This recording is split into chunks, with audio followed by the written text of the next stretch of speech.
aqui ociosos todo dia. Com licença, então.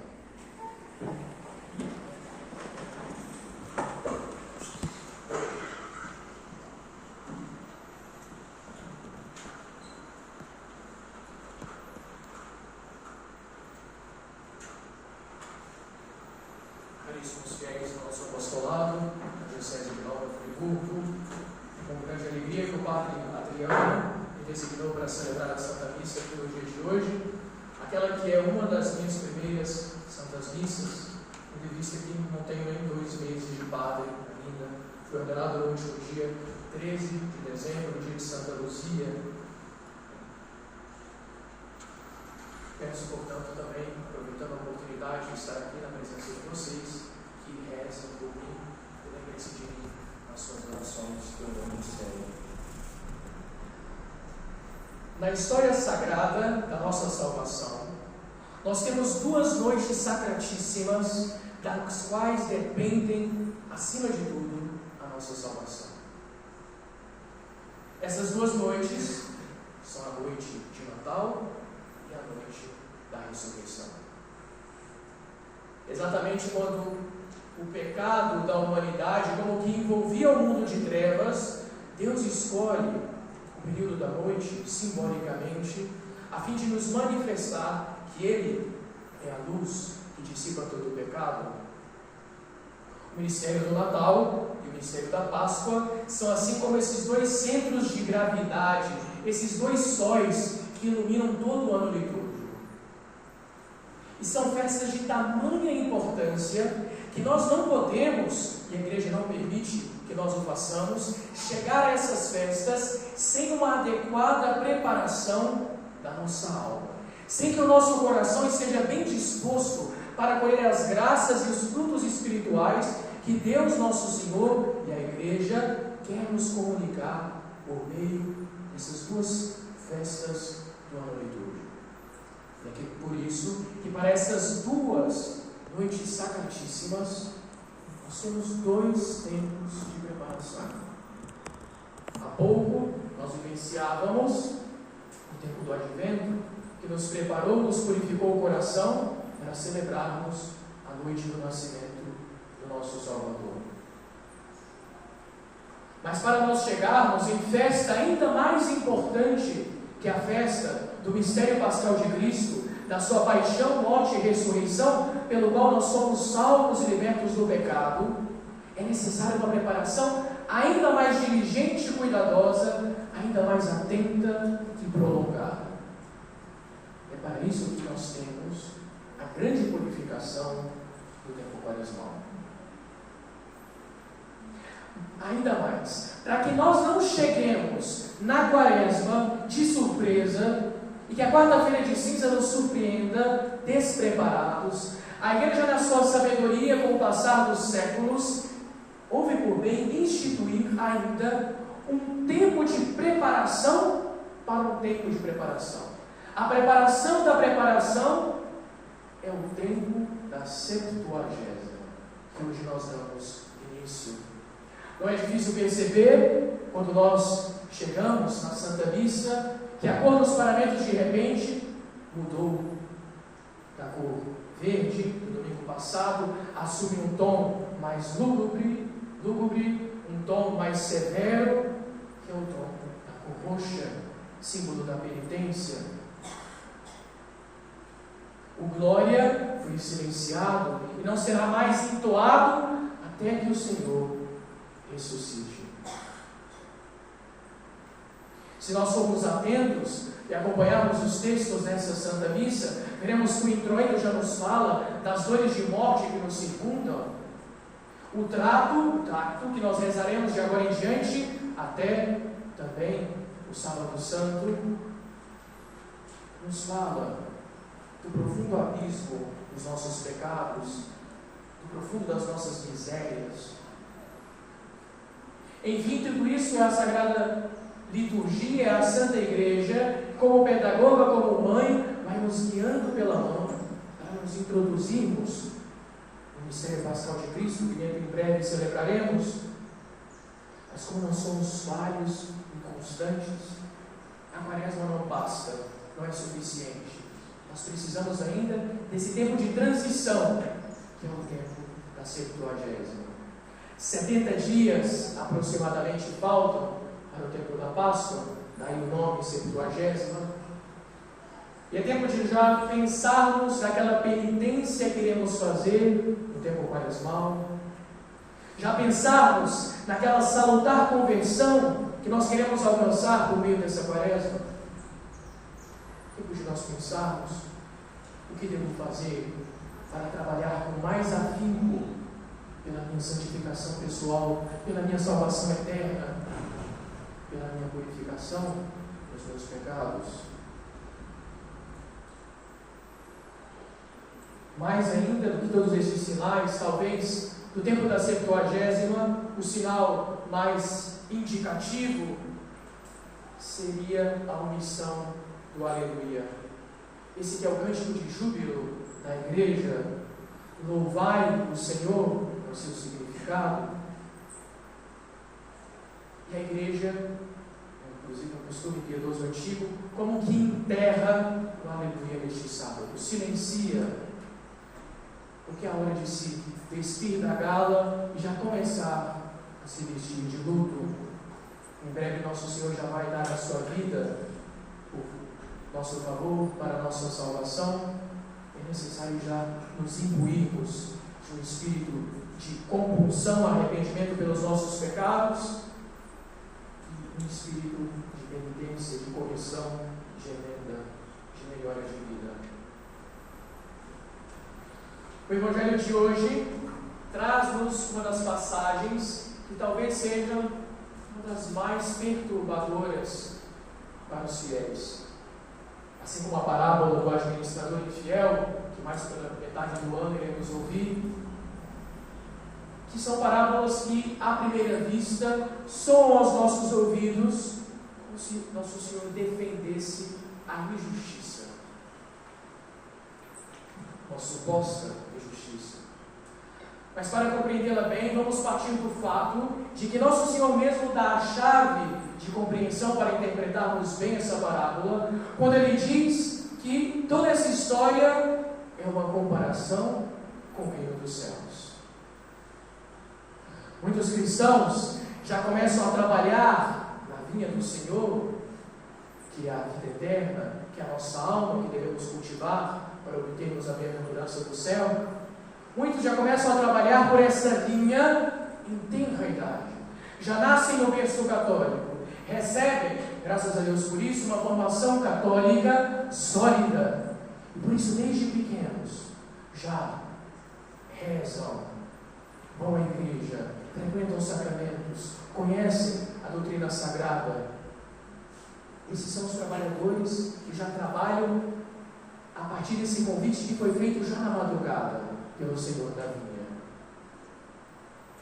Outros trabalhadores há que chegaram, como vimos no Evangelho, apenas através de um convite que veio na hora terceira, que é, segundo o modo de contar antigo, a hora das 9 horas da manhã. Esses trabalhadores, a hora terceira, representam muito bem aqueles que, ou na infância, na adolescência, na juventude, por mais que a princípio não eram praticantes da religião, converteram-se, voltaram para o Senhor, passaram a ser católicos, ou se já eram católicos, frios, não praticantes, tornaram-se católicos mais fervorosos, assíduos. Outros ainda são aqueles que vêm na hora sexta e na hora nona, ou seja, ao meio-dia e às 3 horas da tarde. São aqueles que ou na metade da sua vida, na meia-idade, ou ainda, mesmo depois da metade da vida, convertem-se.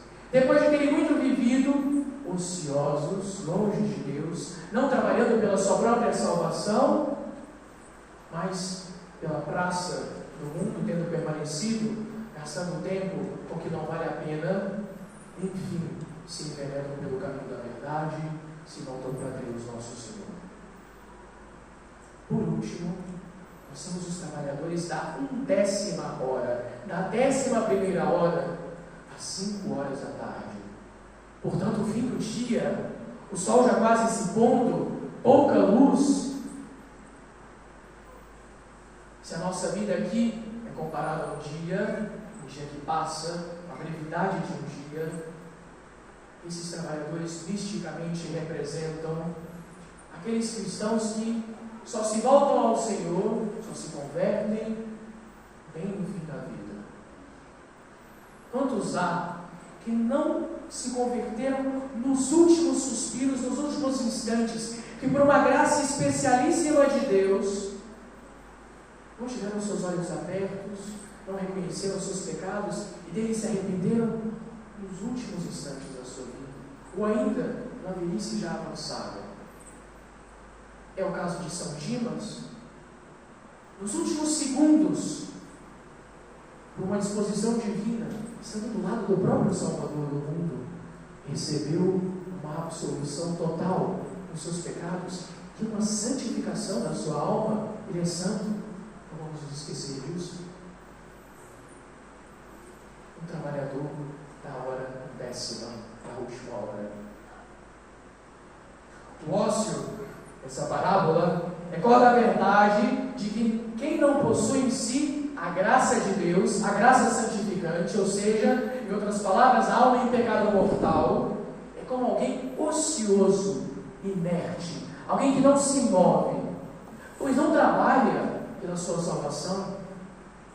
A alma em pecado mortal, porque lhe falta a graça, não pratica obras, não produz ações, não realiza feitos que alcancem méritos para a vida eterna. Ela não é capaz de merecer para ir para o céu.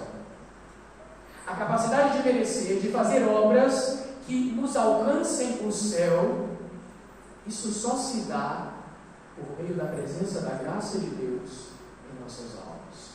Aquele que não tem em si a graça é como um trabalhador que está lá na praça, como aqueles outros tantos que não trabalhavam na vinha do Senhor, mas que perdiam o seu tempo, jogavam o seu tempo fora, realizavam obras como muitos que fazem sem a graça de Deus, não estão em estado de graça, obras que não valem nada. Aquele, porém, que está na amizade com Deus, que está em estado de graça, produz atos que valem o céu. Assim sendo, é possível que alguém que se converta na última hora, quem sabe nos últimos suspiros, assim como é possível, o contrário de São Dimas, São João Bosco, que celebrávamos ontem, por exemplo, assim como uma miríade de santos, que desde a aurora da vida, desde a tenra infância, já serviam a Deus de modo tão diligente, tão perfeito. São aqueles que já trabalhavam desde as primeiras horas. E é impressionante como Deus, o Senhor da vinha da nossa alma, da vinha do céu, dá ao mesmo tempo uma recompensa para São Dimas, que mereceu apenas nos últimos segundos trabalhar pela vinha do Senhor, e dá a mesma recompensa a São João Bosco, que trabalhou uma vida inteira para alcançar o céu. Como é impressionante que alguém que tem uma vida completamente desordenada, por anos a fio, se vier a fazer uma confissão no último instante e assim recuperar a graça de Deus, seja capaz de receber a mesma recompensa de uma religiosa que talvez tenha passado 70 anos inteiros de oração e de penitência. É o mesmo céu que um e outro recebem. É a mesma recompensa. Claro, Deus Nosso Senhor, conforme os merecimentos, pode fazer variar, como faz de fato, os graus da graça, os graus de glória, perdão. Alguns têm uma glória maior no céu, outros menor. Nossa Senhora está muito acima dos outros santos, assim como os santos estão muito acima das almas que tiveram que passar pelo purgatório, enfim, assim por diante. Mas, no fim das contas, grosso modo, Se trata do mesmo céu, para uns e para os outros, para os trabalhadores das primeiras e da última hora. Mas, se nós virmos isso como uma injustiça, é talvez uma visão demasiado humana que nós tenhamos tido da justiça divina e da misericórdia de Deus. Porque, como diz o próprio Senhor da vinha no final da parábola, Ele é o proprietário, Ele pode dar, de acordo com a sua misericórdia, com a sua vontade, a mesma recompensa que Ele deu a uns, Ele pode dar a outros. Do mesmo modo como Ele recompensa um com um denário por justiça, Ele pode recompensar o outro, como de fato fez, com um denário por misericórdia. Não se trata de uma injustiça que Ele fez com os primeiros, mas antes de um ato de misericórdia que Ele fez com os segundos. E Deus, na sua bondade, distribui os seus bens como quer. Ele é soberanamente livre, não está condicionado aos nossos conceitos, ao nosso pensamento humano, do que é justo, do que é devido, é merecido. É Ele, o Senhor da vinha, e Ele distribui os seus bens como quer.